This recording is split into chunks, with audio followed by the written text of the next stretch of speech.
Welcome back, everybody. Dave here. Calamari is incredibly easy, and yet it's one of the most frequently botched dishes that I've ever seen.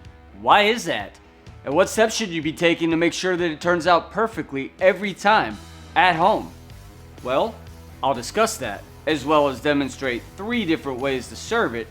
And by the end of this, you'll even learn how to clean a whole squid. But first, let's begin with the most basic dish and level up as we go. So the easiest and most convenient way to purchase squid for calamari would be to head to the freezer in the seafood section of your local grocery store and pick up a bag of IQF rings and tentacles. They thaw quickly and require very little effort to be ready for the fryer. But you still want to pick through them for any small pieces of quill, and they often have this tougher bit next to where the eyes are that I prefer to remove. And after a thorough inspection and cleaning, I'll pour enough buttermilk over these to cover and then park them in my fridge for at least 30 minutes, but longer doesn't hurt. For the ultimate crispy coating, I begin with 1 cup of all-purpose flour, a half cup of cornstarch, 1 teaspoon of kosher salt, 1.5 teaspoons of onion powder, 1 teaspoon of garlic powder, 1/8 of a teaspoon of black pepper, and 1/8 of a teaspoon of cayenne. Whisk that up and set aside. So when it comes time to cook, you'll toss the squid in this flour mixture. Make sure you get full coverage and then shake off the excess and fry. Now in the restaurant, we drop this into the fryer at 350 degrees for no more than 45 seconds.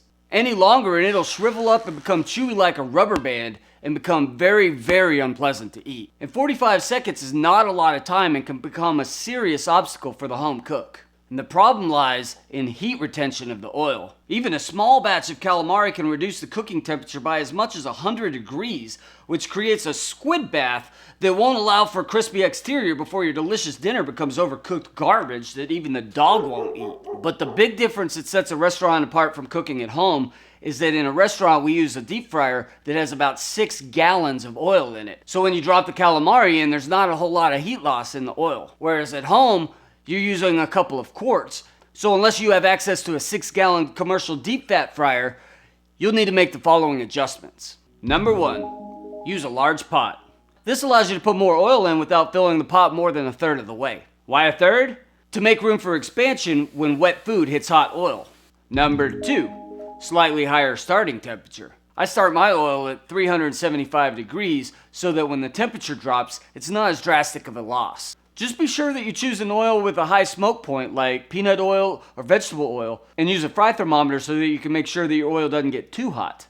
And tip number 3, cook in small batches. It's really quite simple. The less food you put in, the less heat loss, and the faster your food gets crispy. And these tips don't make as big of a deal when you're cooking something bulky like chicken parmesan, because it takes so long for the meat to cook that it has time for the oil to get back up to temperature before it's too late. And after a 45-second cook time, drain those crispy morsels on a paper towel-lined dish. In my case, a bowl. Transfer to a plate, serve with store-bought marinara and some lemon wedges. Yeah, store-bought. This is a basic recipe, remember? And for an extra touch when cutting your lemons, if you cut out this core edge, it'll be easier to squeeze out the juices and look a little bit more professional. And that's the most basic, yet still delicious calamari. All right, 1 recipe down. Now proceeding from there, I'll make my own marinara. Now this is the exact same recipe I use in my chicken parmesan, except that I puree it at the end to make it a little smoother. So for a more detailed explanation, check out that video. But don't worry, I'm going to briefly run through it here, and the recipe is down below in the description. Begin by sweating onions and garlic in olive oil, add your spices, allow to cook for a minute before adding tomato paste, and allowing it to slightly caramelize, then add red wine and reduce. Then pop the top on a can of San Marzano tomatoes. Then use a can opener on a can of San Marzano tomatoes. Drop the lid, making a mess all over the counter, and dump them in. Simmer 30 minutes, stirring occasionally, and using a stick blender, puree to break up any large pieces. And now that the sauce is done, I want to show you how to make Rhode Island style calamari. This one is also very simple. It consists of calamari tossed in a garlic and herb butter with cherry peppers, and to add a little extra to it, I'll stir in some of the pickling liquid in my marinara to thin it out slightly and give it a spicy kick of acidity. Next, I cooked the calamari exactly as before, but this time I sauteed a tablespoon of fresh garlic with 3 tablespoons of unsalted butter briefly before adding some cherry peppers. Let that cook for a few seconds, add in the calamari, and a heavy pinch of fresh parsley. Toss it quickly to coat and plate it with the marinara on the side. This dish is great because it balances the mellow pungency of garlic with the fresh herbal notes, while the cherry peppers add a slight heat and a change of texture. And everybody knows that butter makes everything better. And this time I changed it up with lemon halves to demonstrate versatility. And both of these dishes would be pleasing to any calamari lover, but if I'm really cooking to impress, I'd make something like this next dish. I'll begin with this lemon truffle sauce.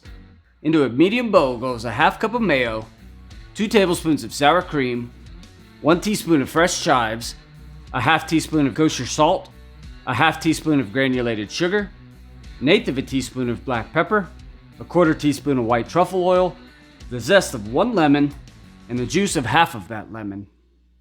You can add more truffle oil if you like, but that's a very pungent aroma that I prefer to use sparingly. This sauce can be used for a variety of things like sandwiches, fried chicken, or french fries, so have fun with it. Next I roasted some small tomatoes for a light sweetness and a change of texture. So I cut these in half and removed the core by making a small incision at the top. Then I placed them on a baking dish cut side up. I lightly seasoned them with salt and pepper, sliced some garlic real thin, sprinkled it over the top along with some shaved red onion. Then I covered it with some fresh parsley, although any fresh herb works well here, thyme and rosemary being 2 of my favorites. Then I give it a healthy dose of extra virgin olive oil so that everything is fully coated. I'll pop it into a 300-degree oven for 25 to 35 minutes until slightly softened. Remove it, spoon over some of the infused oil from the bottom and let it cool. Before serving, I'll remove the aromatics as well as the tomato skins, although choosing to leave them on can be a personal preference. And the last thing I want to talk about before I get into the final dish is whole squid. This way, in the case that you're able to find it fresh or rings and tentacles aren't available, you won't be left in the dark. Hey, who turned out the lights? Sorry about that. Okay, here it is. The tentacles are attached to its head where you can see its eyes here, and its mouth is nestled up inside there. Inside the body is a single quill-shaped piece that offers structure for the little guy and looks like a piece of plastic. And the first thing I do is use a paring knife to loosen it from the skin and pull it out.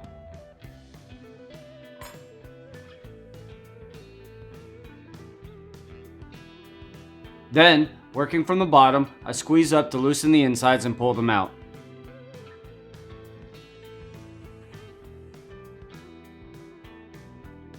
Make a cut right in front of the eyes to remove the tentacles, and reach into the middle to pull out the beak. Last, I'll remove the fins and peel off the skin.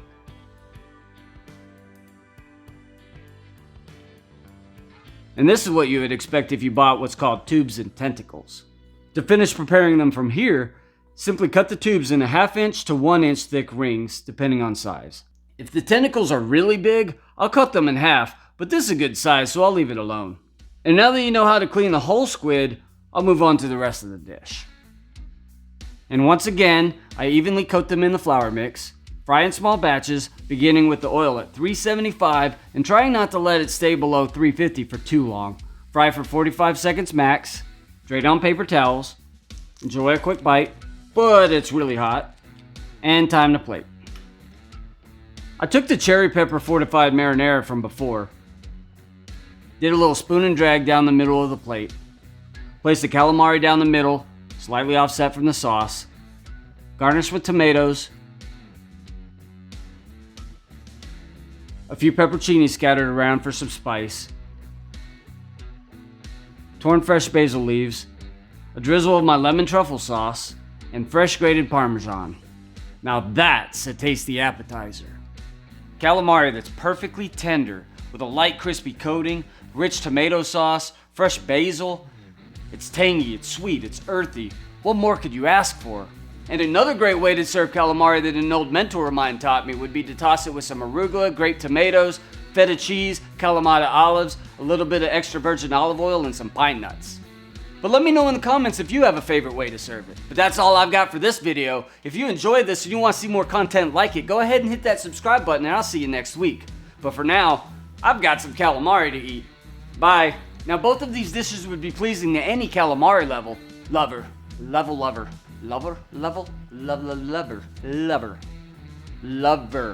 Calamari lover. So when it comes time to cook, you'll just do the thing with the thing and add it to the thing and then do the thing and then make it do its thing, you know,